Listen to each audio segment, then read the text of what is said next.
দর্শক, এই যে দেখুন আজকের ইফতারির সময় আমাদের আয়োজন।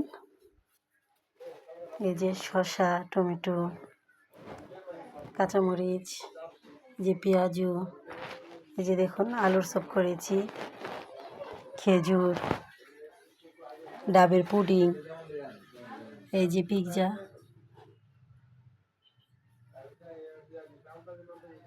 এই যে দেখুন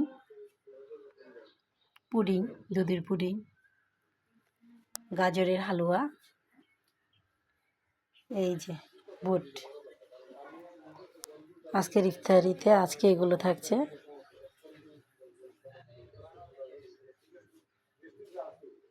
আমাদের বাচ্চারা তো খুবই এক্সাইটেড আজকে ইফতারির জন্য। সবাই রোজা রেখেছে, খাবে। আপনাদেরও সবার দাওয়াত রইল, আসবেন কিন্তু। সবাই ভালো থাকবেন। আসসালামু আলাইকুম।